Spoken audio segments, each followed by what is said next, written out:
Oke baik, selamat siang. Perkenalkan nama saya Gisela Nurama. Asal saya dari Sumba Timur, NTT, Prodi Administrasi Publik Angkatan 2020. Jadi pada siang hari ini di sini saya akan berbincang-bincang bersama Ibu Roro Miri selaku Kepala Program Studi Administrasi Publik. Di sini kami akan berbincang-bincang mengenai Ibu Kartini, di mana kita tahu bersama pada tanggal 21 April 2024 kita akan memperingati Hari Kartini. Langsung saja di sini saya akan mewawancarai Ibu. Ada beberapa pertanyaan. Langsung saja ya Bu. Mungkin dipersilakan diperkenalkan.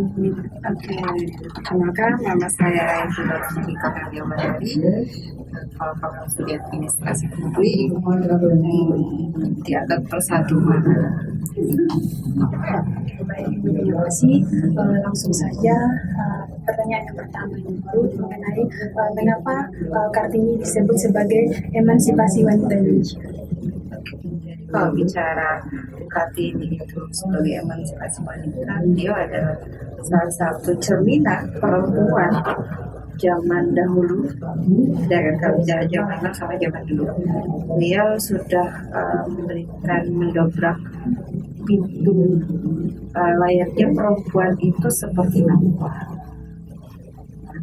Yang pertama memang perlu kita sadari bahwa perempuan itu tidak hanya menjadi second wife, tidak hanya sebagai tumpuan hanya untuk melahirkan, menyusui, terus menemani suami tidur dan sebagainya, tapi lebih kepada menjadi rekan untuk suami, teman-teman dan sebagainya.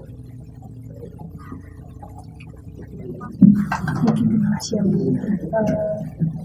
Oke, lanjut yang kedua itu apa yang dapat kita teladani dari Ibu Kartini? Beliau sudah pernah memberikan pencerahan kepada kita ya, sebagai perempuan, bahwa perempuan itu tidak hanya berkutat di wilayah domestik, tapi harus juga bisa berkutat di wilayah publik, seperti misalnya diperkenankan bekerja di luar rumah, tidak hanya produksi rumah, produksi anak.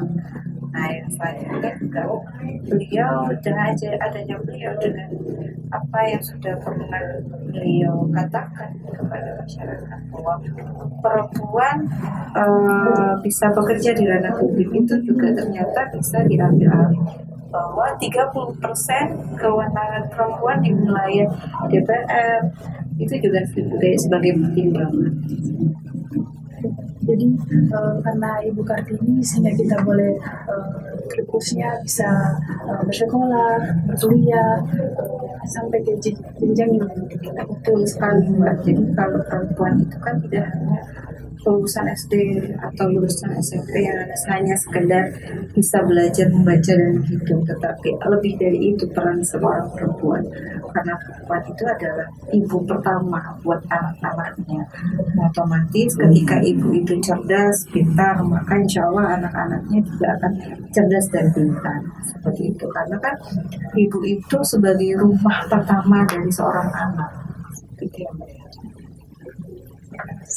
langsung yang pertanyaan ketiga itu mengapa kita harus memperingati Hari Ibu Kartini? Nah, beliau kan lahir di tanggal 21 April gitu ya. Jadi setiap tahunnya wajib diperingati. Untuk apa?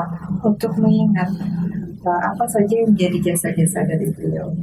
Mendongkrak emansipasi perempuan, terus mengingatkan kita bahwa 30% keterwakilan kita di DPR RI, DPRD dan lain sebagainya, sehingga kita bisa bekerja di ranah publik juga.